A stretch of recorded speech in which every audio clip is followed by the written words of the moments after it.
Greetings, beloved brothers and sisters. We have spoken many times about the creation of heaven on earth.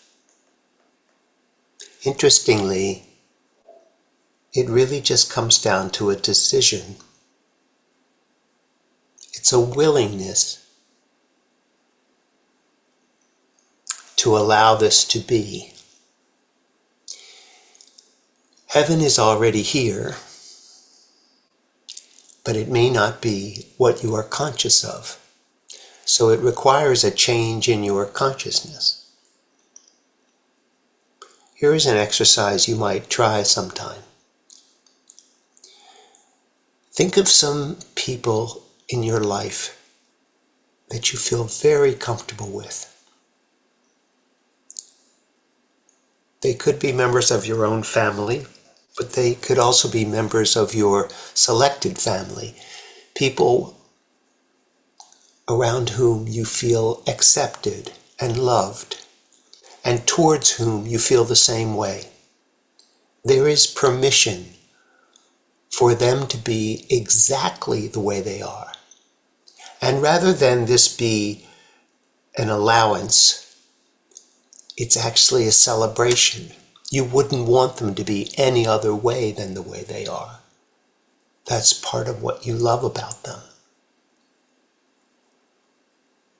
So there are two things going on. There's an identity with them. These are my people. And there's a distinction between you and them, such that it's not just everything is everything and everything is the same. The differences are actually wonderful and celebrated and make up the tapestry of life. For most people, this group of friends, this group of family is pretty small. Then as you expand out,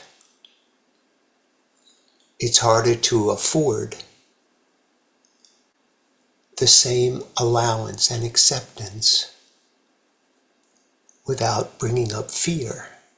Fear of judgment, fear of the other, fear of the unknown. But this is the work. The work is to allow the love that you have for your close circle of friends to overflow so that you can bring everyone in to your life. With your close circle, you know that if you're in need, they will help you. And you also know that if they are in need, you will help them to the extent that you can. This does not feel like a loss. It actually feels like a gain. You get to experience receiving in the act of giving. But imagine if you could expand that out to your neighbors, to your community,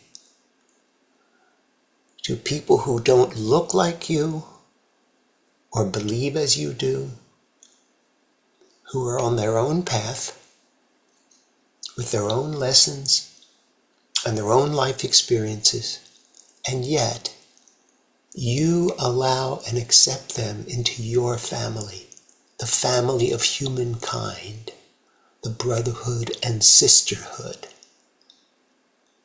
that make up the fabric of life. Extend your love and your forgiveness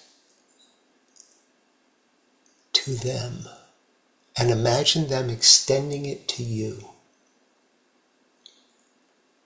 The way most people meet their needs comes from a feeling of scarcity. I have to have enough food, I have to have enough shelter, I need enough for myself and maybe a little more. There's a tendency to hoard if you're afraid. Save for a rainy day. Look out for number one.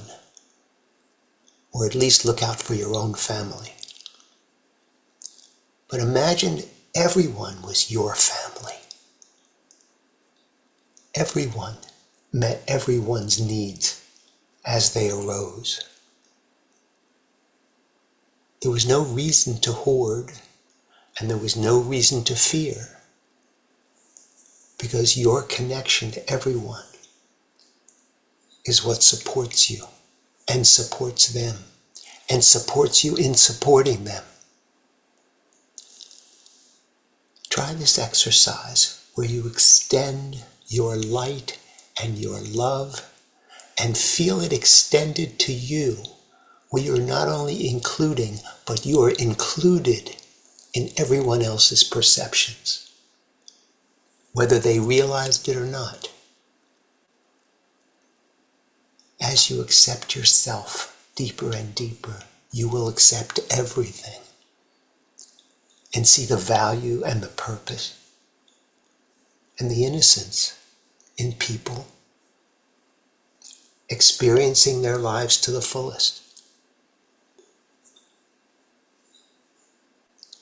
This is a glorious adventure when fear is not involved. It's endlessly creative and inventive and rewarding. And the journey is never ending. The first step is to expand the boundaries so that you're more comfortable in a wider and wider and wider space. And peace walks with you wherever you go. It is your joy to encounter life, and it is life's joy to encounter you. I love you so much, and I will speak with you again soon.